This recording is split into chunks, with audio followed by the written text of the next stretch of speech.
मित्रांनो, ठरलं तर मग या मालिकेच्या आजच्या भागामध्ये म्हणजे 26 ऑगस्टच्या भागामध्ये खूप छान एपिसोड दाखवला आहे त्यांनी. आजच्या भागामध्ये आपण बघतो की सुरुवातीला सगळे हॉलमध्ये बसलेले असतात आणि किचनमध्ये कल्पना आणि सायली आणि विमल तिघीजणी काम करत असतात.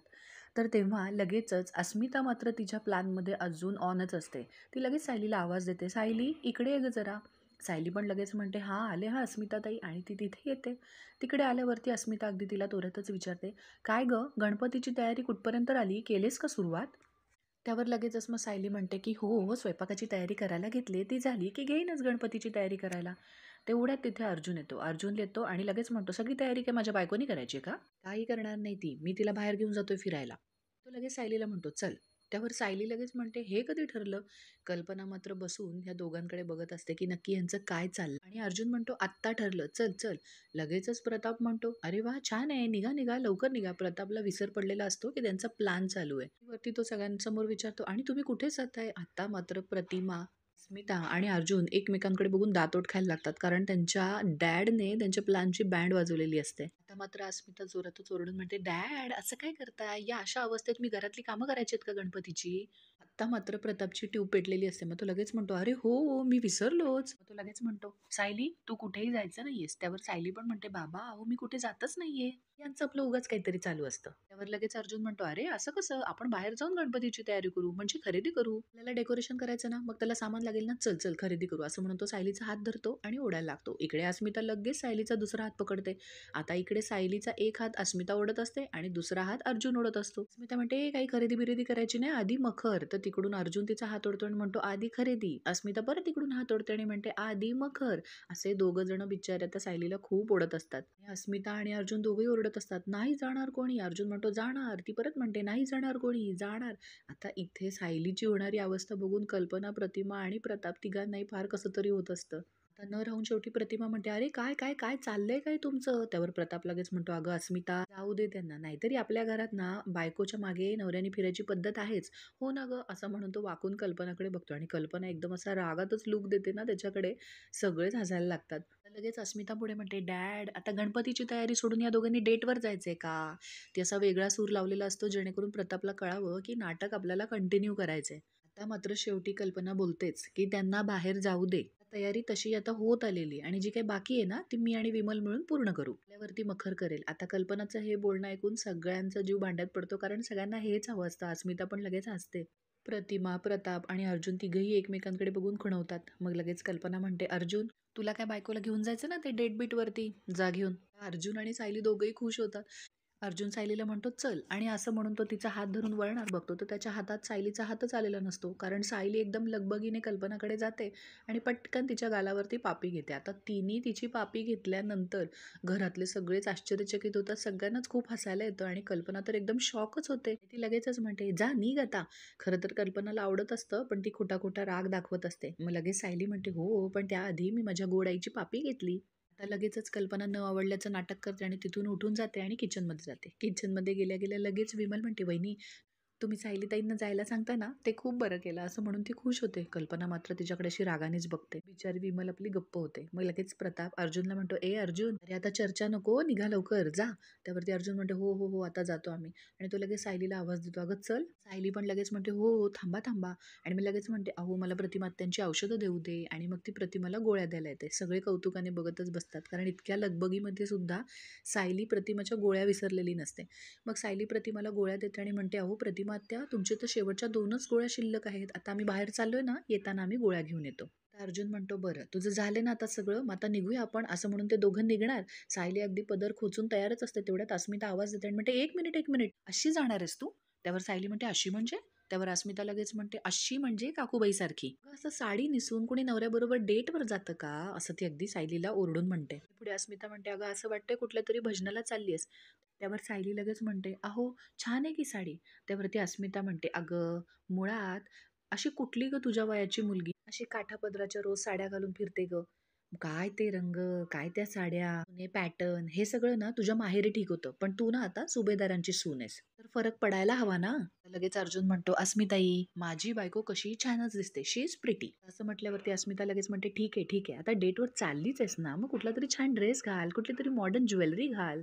सगळ्यांनी वळून-वळून माझ्या भावाच्या बायकोकडे बघायला हवं ना? असं म्हटल्यावरती मग सायलीच्या चेहऱ्यावरती हसू येतं. इथे विमलसुद्धा हसत असते. तेवढ्यातच कल्पना तिच्याकडे एकदम रागाने असा लूक देते. विमल बिचारी गप्पच होते. मग कल्पना पुढे म्हणते, "अर्जुन, तुझ्या बायकोला म्हणावं, अस्मिता जे काही म्हणते ना, ते एकदाचं ऐक. म्हणजे ती एकदाची बोलायची थांबेल." आता असं म्हटल्यावरती सगळेच खुश होतात. अस्मिताला पण प्रचंड आनंद होतो. कारण त्यांना हेच हवं असतं, की कल्पनाने सायलीची बाजू घेतली आणि ती बरोबर कल्पनाने घेतलेली असते. असं म्हटल्यावरती सायली लगेचच म्हणते, "आई तुम्ही म्हणताय तर मी घालते हा ड्रेस." "ओ मी आले हा लगेचच कपडे बदलून." लगेच अर्जुन म्हणतो, "हां, पटकन, पटकन जा, जाऊन ये, जाऊन ये." सगळे एकदम खुश झालेले असतात कारण त्यांचा प्लॅन वर्क झालेला असतो. अर्जुन लगेच अस्मिताच्या बाजूला बसतो आणि एकमेकांना ते थंब दाखवतात. प्रतिमा पण हसते, विमल पण हसत असते. कल्पना मात्र विमलकडे अशी बघते आणि लगेचच विमल तिथून निघून जाते. आता इथे दुसरीकडे महिपतच्या घरामध्ये महिपतने जो नवीन वकील साक्षीसाठी आणलेला असतो तो आणि महिपत दोघं चर्चा करत बसलेले असतात. तो नवीन वकील म्हणतो, "हे बघा, काही केसमध्ये गुन्हेगार क्राईम हा अटॅक करण्यासाठी करतो, तर काही केसमध्ये हा सेल्फ डिफेन्ससाठी केला जातो." आणि त्यानंतर वर्डिक्टमध्ये त्यावर लगेचच महिपत म्हणतो, "ओ वकील साहेब, दर 2 मिनिटांनी अशी साहेबांची भाषा बोलायलाच पाहिजे का? आमच्यासारख्यांच्या टकोऱ्यात घुसेल असं काहीतरी मराठमोळं बोला की तुम्ही."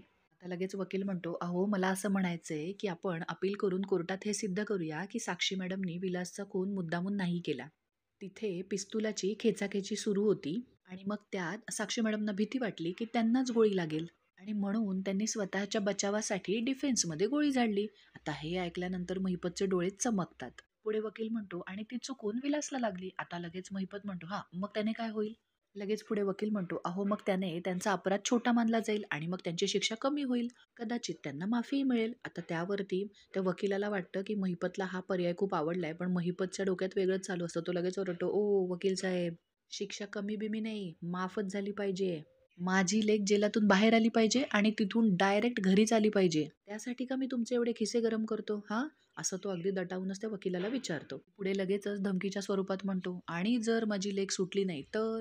आता तो पुढे काही बोलणार तितक्यातच लगेच वकील म्हणतो, "का नाही सुटणार? नक्की सुटेल. बरं चला येऊ मी?" वकिलाला पुरतं कळलेलं असतं, की महिपत काही साधासुधा माणूस नाहीये. वकील म्हणतो, "निघतो मी आता. आपल्या केसचं बरंच काम राहिलंय." त्यावरती महिपत म्हणतो, "हां, हां, बरोबर आहे. निघा, निघा तुम्ही." वकील गेल्यानंतर महिपत स्वतःशीच म्हणतो, "हा वकील काम करेल असं दिसतंय. हा याच्या मार्गाला तर लागलाय. आता माझा एकच निशाणा, अर्जुन सुभेदार. पण तो पण थेट नाही. आता त्याची एक-एक नस कापून त्याला रक्तबंबाळ करायचा. म्हणजे दोघं नवरा-बायको तडफडून मरतील." म्हणून तो तडक उठतो आणि लगेच त्याच्या गुंडांना आवाज देतो, "ए सुन्या, दिलप्या." त्याने आवाज दिल्यावरती त्याचे गुंड लगेच बाहेर येतात. मग महिपत त्यांना म्हणतो, "त्या अर्जुन सुभेदारच्या घरावरती कडक लक्ष ठेवायचं. त्याच्या घरातला प्रत्येक व्यक्ती कुठे जातो, काय करतो, काय खातो, त्यांची या सगळ्यावरती एकदम बारीक लक्ष ठेवायचं आणि मला येऊन सांगायचं." आणि पुढे तो स्वतःशीच म्हणतो, "तेव्हा राक्षसाचा जीव जसा पोपटात असतो ना, तसा या अर्जुन सुभेदारचा जीव ना त्याच्या फॅमिली मेंबर्समध्ये.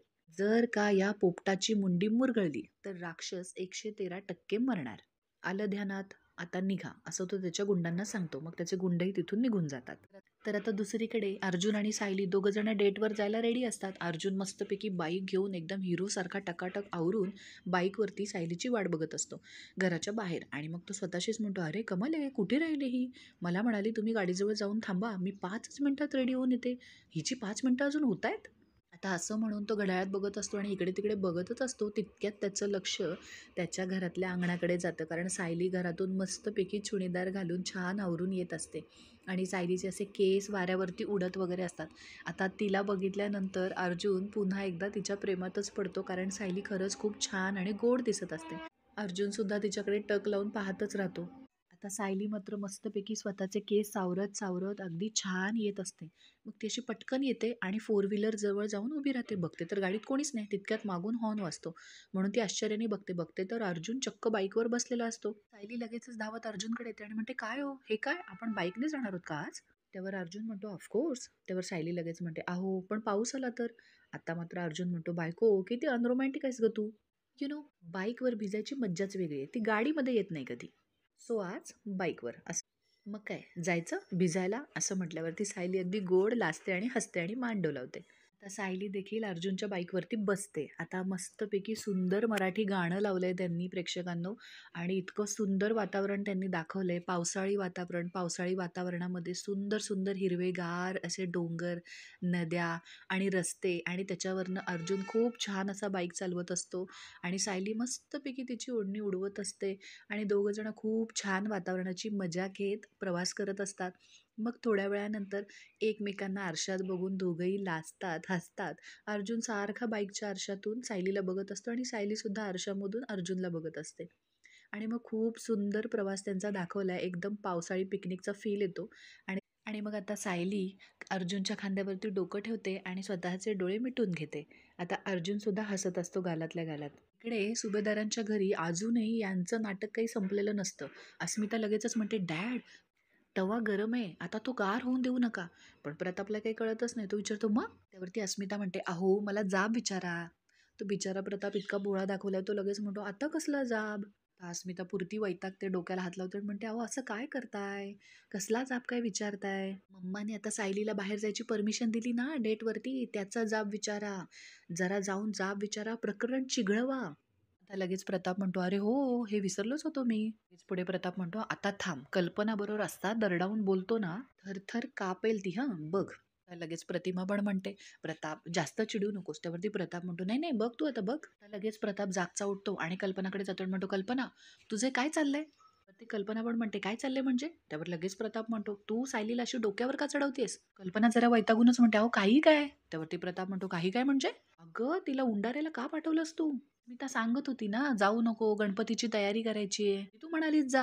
हां, असं म्हणून तो अगदी दटावण्याचं नाटक करत असतो. पण बिचारा प्रताप त्याला साधं तिच्यावरती रागावता पण येत नसतं. त्यावरती लगेचच कल्पना म्हणते, अस्मिता म्हणत होती ना?" प्रताप पण लगेच म्हणतो, "हां, मग?" मग कल्पना लगेच अस्मिताला आवाज देते. लगेच अस्मिता पण उठून येते, "हां, मम्मा, आले, आले. काय झालं?" कल्पना लगेच अस्मिताला विचारते, "मला सांग, गणेशोत्सव किती तारखेला आहे गं?" आता अस्मिताला खरंच काही माहिती नसतं. अस्मिता लगेच 26. आता तिने 26 म्हटल्यावरती प्रतिमा थोडी आश्चर्यानेच तिच्याकडे बघते. लगेच म्हणते, "नाही 27? नाही 26?" लगेच कल्पना विचारते, "बरं, आपण डेकोरेशन कशाचं करतो?" आता याचं उत्तरही अस्मिताला माहिती नसतं. ती म्हणते, "फुलांचं? नाही, मण्यांचं?" "नाही, नाही, आठवत नाही." मग लगेच कल्पना पुढे विचारते, "आणि प्रसादाला काय करतो बरं आपण?" आता अस्मिताला तर पुरतच माहिती नसतं. अस्मिता काहीच बोलत नाही. पुढे कल्पना परत विचारते, "प्रसादाला काय करतो आपण?" कल्पना लगेच प्रतापला म्हणते, "बघितलं ना, हिला काडीचं काही माहिती नाहीये." म्हणे, "तयारीची काळजी." "काही नाही हो, हिला फक्त सायलीला त्रास द्यायचा होता ना, म्हणून हे फक्त सगळं चाललं होतं." पण दरवर्षी सगळी तयारी सायलीच करते ना, आता नकळत का होईना, पण कल्पनाने पुन्हा एकदा सायलीची बाजू उचलून धरलेली असते आणि यांना तर तिघांना तेच हवं असतं. लगेच प्रतिमा, अस्मिता आणि प्रताप तिघांच्याही चेहऱ्यावर हसू येतं. लगेच कल्पना म्हणते, "कशाची काही कमी पडून देत नाही." आता लगेच प्रतिमा तिची ओढते, म्हणते, "हो, हो, गेल्या वर्षी बघितलंय मी." पुढे लगेच अस्मिताला कल्पना म्हणते, "अस्मिता, अगं आता तरी जरा स्वतःचा स्वभाव बदल. तुला सुद्धा तुझं बाळ असं दुसऱ्यांना त्रास देणारं व्हायला हवंय." पहिल्यांदा अस्मिता इतकी आगाऊ होती ना, तेव्हा तिची दया नाही यायची.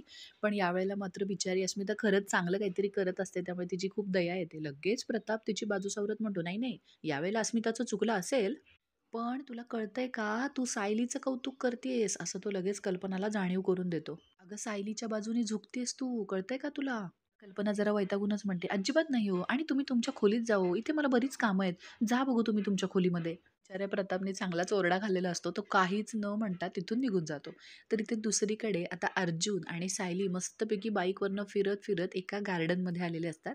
त्या गार्डनमध्ये सगळी लहान मुलं वगैरे खेळत असतात. खूप छान निसर्गरम्य वातावरण असतं. आता सायली अर्जुनच्या खांद्यावरती डोळे मिटून पडलेली असते, पण बाईक थांबल्यावरती ती उठते आणि विचारते, "आता काय? इथे का थांबलात तुम्ही?"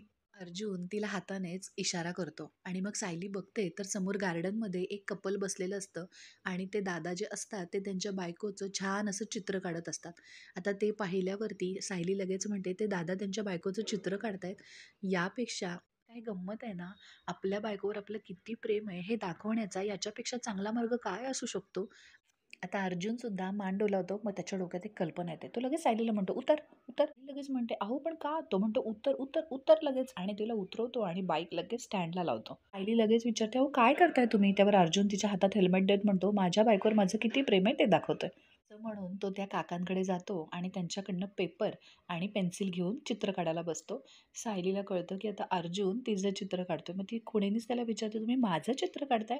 सायलीला पण प्रचंड आनंद होतो. ती मस्तपैकी अशी बाकड्यावर बसलेली असते आणि अकराळ-विक्राळ चेहरे करत असते. कधी डोळेच तिरळे करत असते, कधी गालच फुगवत असते आणि प्रत्येक वेळी सायली खरंच खूप गोड दिसत असते. सायलीच्या पण डोक्यात एक कल्पना येते. ती लगेच उठते आणि त्या दादांकडे जाते आणि त्यांच्याकडनं ती सुद्धा एक पेन आणि पेन्सिल घेते आणि समोर बसून अर्जुनचं चित्र काढायला लागते.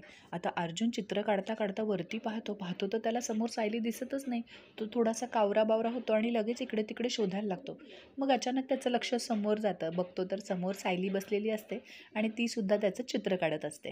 सायली एकदम गुंग होऊन अर्जुनचे चित्र काढण्यामध्ये बिझी झालेली असते. तेवढ्यात अर्जुन उठून हळूच दबक्या पावलांनी सायलीजवळ येतो आणि तिच्या चित्रामध्ये वाकून बघत असतो. सायलीचं लक्ष जातं आणि मग ती लगेच तिच्या हातातलं चित्र ते लपवते आणि मग ते दोघं एकमेकांचं चित्र पाहण्यासाठी एकमेकांच्या मागे पळायला लागतात आणि एकमेकांचा पेपर खेचण्याचा प्रयत्न करत असतात. अर्जुन सायलीला मागे काहीतरी आहे असं खुणवतो आणि पटकन तिच्या हातातला पेपर खेचून घेतो आणि बघतो तर सायलीने अर्जुनचं इतकं विचित्र चित्र काढलेलं असतं. ते बघितल्यावर अर्जुन उगाचच नाटकी रागावल्याची ॲक्टिंग करतो आणि सायलीकडे जरासा असा दटावूनच बघतो. सायली लगेच सॉरी सॉरी म्हणते आणि मग अर्जुन जोरजोरात हसायला लागतो. सायली लगेचच अर्जुनला विचारते खुणांनीच की मला माझं चित्र दाखवा. पण अर्जुन आता चित्र लपवायला लागतो कारण त्याने सुद्धा खूप विचित्र चित्र काढलेलं असतं. मग पुन्हा या दोघांची पकडापकडी दाखवली आणि मग सायली अर्जुनच्या हातातून पेपर खेचून घेते आणि बघते. पण मित्रांनो, सायलीपेक्षा अर्जुननी नक्कीच थोडं तरी चांगलं चित्र काढलेलं असतं. मग सायली ते चित्र बघते आणि मग ती पण मुद्दामहून रागावल्यासारखी अर्जुनकडे पाहते. मग अर्जुन पण तिला सॉरी सॉरी म्हणतो आणि मग सायली हसायला लागते आणि मग दोघंही हसायला लागतात. एकंदरीत काय तर त्यांनी त्यांची डेट खूप छान एन्जॉय करत असतात. मित्रांनो, पुढील भागामध्ये अर्जुन आणि सायली गार्डनमध्ये एका बाकावर बसलेले असतात. तेव्हा अर्जुन सायलीला सांगत असतो, समोर 2 छोटीशी मुलं असतात, जे हातात हात घालून भेळ खात असतात. तेव्हा अर्जुन तिला म्हणतो, "लहान असताना मी आणि तन्वी असंच करायचो. एकत्र भेळ खायचो, एकत्र अभ्यास करायचो." अर्जुन जशा-जशा लहानपणीच्या आठवणी सांगायला लागतो, तसं-तसं सायलीला जुन्या आठवणी आठवायला लागतात आणि मग ती एकदम उठून उभी राहते आणि तिला सगळं लहानपणीचं आठवत असतं. तेव्हा अर्जुन पुढे म्हणतो, "तन्वीला लहानपणी चित्र काढायला खूप आवडायचं. तुझंही तसंच आहे का गं सायली?" आता सायलीला मात्र सगळं आठवत असतं, की ती तिच्या आईसोबत कशी बोलत असते आणि ती एकदमच "आई" अशा नावाने जोरात ओरडते आणि अर्जुन तिच्याकडे पाहतच राहतो. तर मित्रांनो, आजचा हा भाग तुम्हाला कसा वाटला ते आम्हाला कमेंट करून नक्की सांगा आणि असेच मालिकांचे अपडेट पाहण्यासाठी आपल्या मराठी नाती चॅनलला सबस्क्राईब करा. धन्यवाद.